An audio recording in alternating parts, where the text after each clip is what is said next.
Sunday அதுமா எங்கே போகலான்னு சொல்லி பிளான் பண்ணப்போ அமாவாசையாக போச்சுங்க. ஸோ எங்கே போகலான்னு பார்த்தீங்கன்னா நம்ம ஒரு கோயிலுக்கு போயிட்டுருக்கோம். அது என்ன கோயில் அப்படின்னு சொல்லிட்டு நம்ம நிராக்குட்டி பாப்பா என்ன சொல்கிறாங்கன்னு பார்த்தீங்கன்னா குளத்தியம்மன் கோயில் அப்படின்னு சொல்கிறாங்க. அது குளத்தியம்மன் கோயில் இல்லைங்க, மீன் குளத்தி பகவதி அம்மன் கோயிலை தான் நிராக்குட்டி வந்து குளத்தியம்மன் சொல்லிட்டு இருக்காங்க. ஸோ அவள் சொல்கிற ஸ்லாங் கூட ரொம்பவே அழகாக இருந்துச்சு.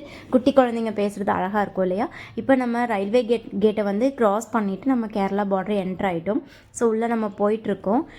பார்த்தீங்கன்னா நம்ம கோயில் பக்கத்துலேயே வந்தாச்சுங்க. இப்போ நம்ம பார்த்துட்ருக்கிறது தாங்க மீன் குளத்தி பகவதி அம்மன் கோவில். இந்த கோயிலில் பார்த்திங்கன்னா எல்லா விதமான சகல காரியங்களுக்குமே எல்லா விதமான நல்ல விஷயங்களும் நடக்கிறதுக்குமே நல்ல நல்ல பரிகாரங்கள் எல்லாம் பண்ணிகிட்ருக்காங்க. ஸோ உங்கள் யாருக்காவது திருமண தடை, அப்புறம் தொழில் தடை, காரிய தடை ஏதாவது இருக்குது அப்படின்னா இந்த கோயிலுக்கு வந்து ஒரு தடை முட்டு போட்டு போனீங்க அப்படின்னா கண்டிப்பாக உங்களுடைய காரியம் சித்தியாகும்.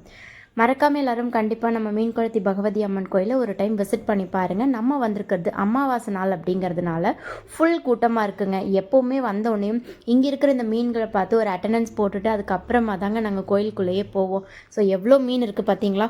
இதில் இருக்க மீன்கள்னால தான் இந்த அம்மனுக்கு மீன் குளத்தி பகவதி அம்மன்னு பேரே வந்ததுங்க.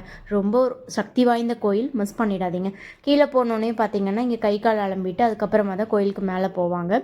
ஸோ எல்லோரும் பார்த்து சேஃபாக பத்திரமா இந்த கயிறை பிடிச்சிதாங்க வந்துட்டு நம்ம கால் கைக்கெல்லாம் கழுவிட்டு கோயிலுக்குள்ளே போகணும். ஸோ ரொம்பவே கூட்டமாக இருந்துச்சு. அப்படியே ஒன் பை ஒன்னாக நாங்கள் வெயிட் பண்ணிவிட்டு ஒவ்வொருத்தராக கை கால் கழுவிட்டு கோயிலுக்கு போகலான்னு சொல்லிட்டு அப்படியே நின்றுட்டுருக்கோம். நம்ம நிராக்குட்டியும் பார்த்தீங்க அப்படின்னா கை கால் கழுவணும்னு சொல்லிட்டு அந்த லாஸ்ட்டில் போய் நின்றுட்டுருக்காங்க. ஸோ வந்துட்டு கை கால் கழுவி முடிச்சுட்டு சுத்தபத்தமாக கோயிலுக்குள்ளே போகணும் இல்லையா. ஸோ அதனால நம்ம கோயிலுக்குள்ளே போக போகிறோம். முன்னாடியே பார்த்தீங்கன்னா ஃபுல் கூட்டமாக இருக்குது. உள்ளே போய் சாமி கும்பிட்டுட்டு வந்துட்டு என்ன ஆச்சுன்னு உங்ககிட்ட சொல்கிறேன். ஓகே, நீங்களும் எல்லோரும் கண்டிப்பாக மீன் குளத்தி பகவதி அம்மன் கோயில் வந்து கண்டிப்பாக சாமி கும்பிடுங்க. சாமி கும்பிட்டுட்டு நம்ம வெளியே வந்த டைம் பார்த்தீங்கன்னா 8 o'clock ஆகிடுச்சுங்க. ஸோ சாமி கும்பிட்டு முடிச்சாச்சு. அடுத்து பார்த்தீங்க அப்படின்னா நம்ம மெயினான ஒரு விஷயம் என்ன பண்ண போகிறேன் அப்படின்னு பார்த்தீங்கன்னா, இங்கே வந்தோம் அப்படின்னா கண்டிப்பாக நான் போகக்கூடிய இடம் இந்த பழம்பொரி சாப்பிட்றதுக்குங்க.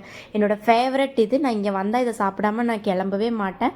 சூப்பராக சாப்பிட்டாச்சு. அப்படியே வண்டி எடுத்துகிட்டு அப்படியே வீட்டை பார்த்து கிளம்பியாச்சுங்க. இந்த ரோடு ஒன்று தாங்க ரொம்பவே டேஞ்சராக இருக்குது. இந்த பக்கம் வேலை செய்கிறதுனால இந்த பக்கம் வழியாக தான் போய் ஆகணும். ரொம்ப டங்குன்னு போயிட்டு வந்துட்டுருக்கு ஒவ்வொரு வண்டியும். ரொம்ப டயர்டாக இருக்குது. வீட்டுக்கு கிளம்பிட்டோம். கண்டிப்பாக எல்லோரும் மீன் குளத்தி பகவதி அம்மனை விசிட் பண்ணி பாருங்கள். ஓகே, தத்தா பாய், வரட்டா.